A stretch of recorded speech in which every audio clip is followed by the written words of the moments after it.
what we're told. And we've heard Donald Trump brag on Jared Kushner all the time.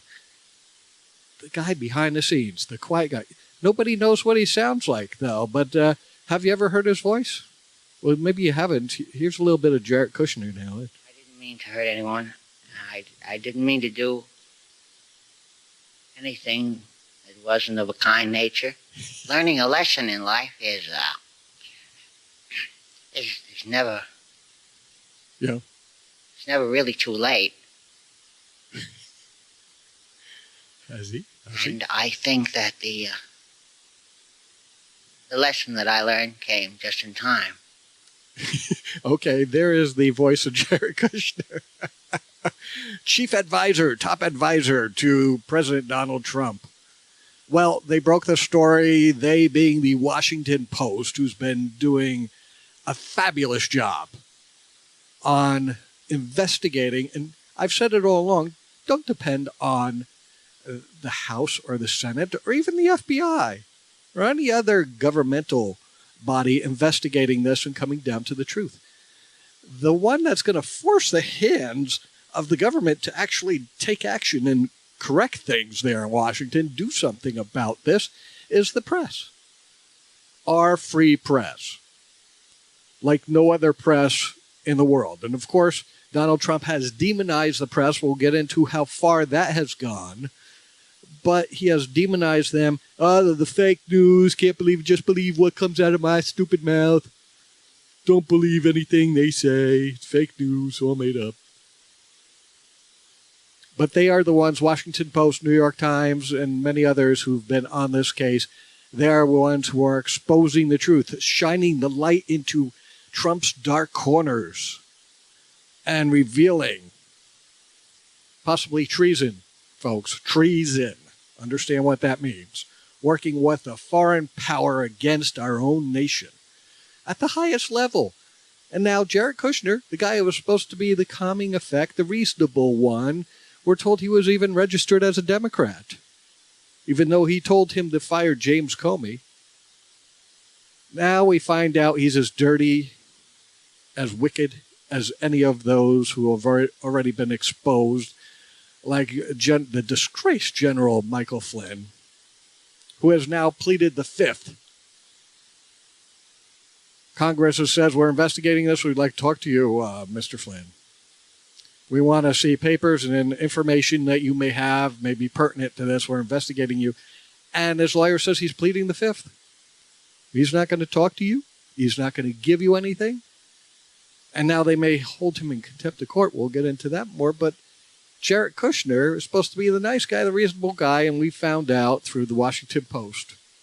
And they found out through communications that were picked up by our government of the Russians that back in December, early December, Jared Kushner met with the ambassador from Kislyak from Russia.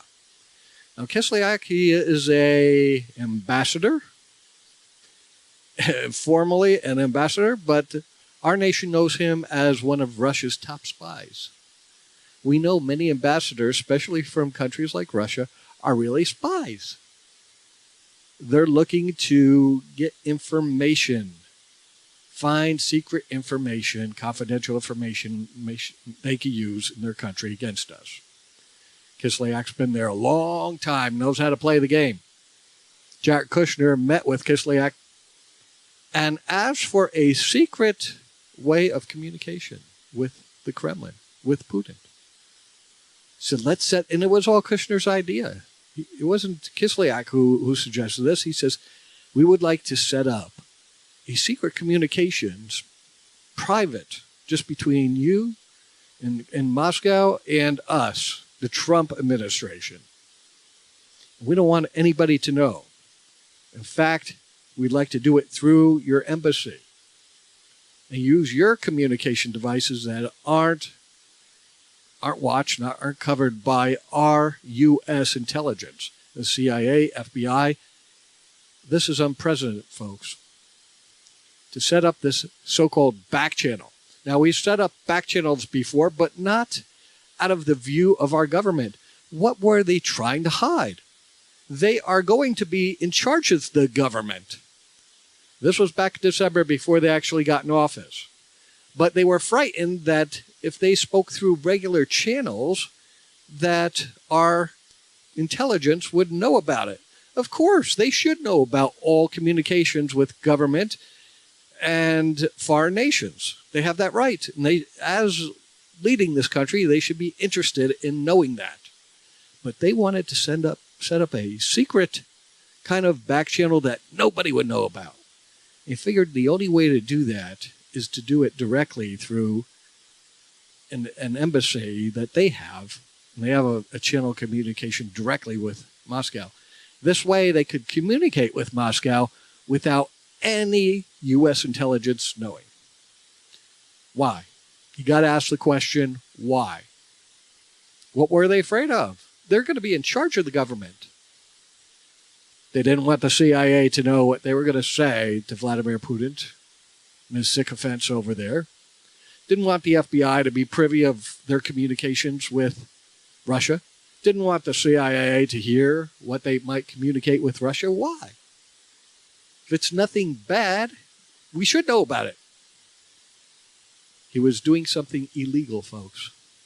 This is an illegal act to set up these private communications that would be out of the view of any kind of U.S. intelligence. And to what end? To what purpose? What are they hiding? What did Jared Kushner want to communicate with Russia that he didn't want the CIA, FBI, or any other intelligence, national intelligence agency to know about? If you're doing something right, you shouldn't be afraid of this. There's more smoke and even fire on this one, folks. Jared Kushner.